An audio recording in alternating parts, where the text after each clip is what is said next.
Recycling and reusing is important, but why? When we don't recycle, our garbage just doesn't disappear when the garbage truck goes by. Poof! No, it goes into landfill. The problem with landfills is that harmful toxins are produced as the waste breaks down. These toxins are released into the atmosphere as well as into the ground through the soil and groundwater, which can make animals and humans sick.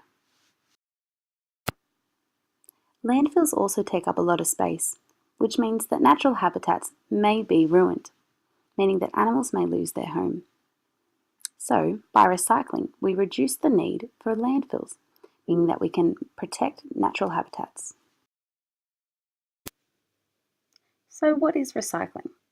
Recycling is taking something and turning it into something else, such as a water bottle into clothing. So you may be wondering, what happens during the recycling process? Well, firstly, non-recyclables, such as batteries, light globes, even lettuce, and some prescription pills, are separated from recyclable products, such as paper, cans, plastic, and cardboard. Once this process is complete, metals, plastics, and paper are then separated further. First, we'll look at metals. First off, the metals are put all together, then they're chopped up extra finely, then squashed all together to make a cube, something like this. From there, they're shipped off to another factory. At the next factory, the metals are heaped over a very hot fire, then melted down, then poured into a mold. From here, they're shipped to other factories to be created into anything, even cars.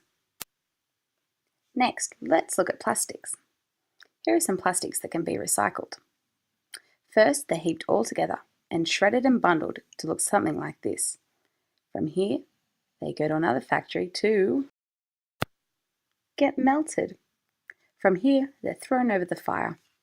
When they melt, they're chopped up into tiny little pieces called pellets. Then they are made into anything manufacturers want. From those plastic pellets, all of these great products that we use every day have been created. Finally, let's look at how we can recycle paper. We all use paper every day, so it's extra important that we recycle it. First, it's gathered all together, then drowned with water so it becomes a gloopy mess.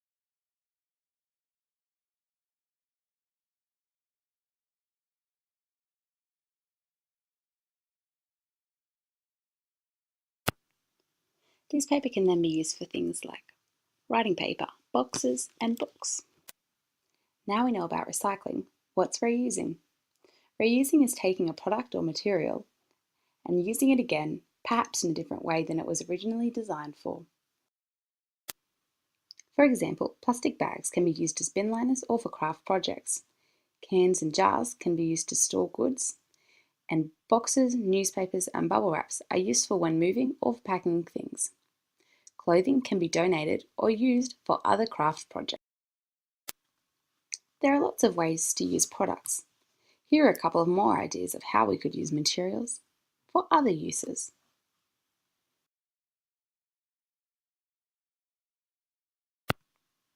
I have a challenge for you today. Can you think of 3 other ways that you could reuse a material? Created using Powtoon.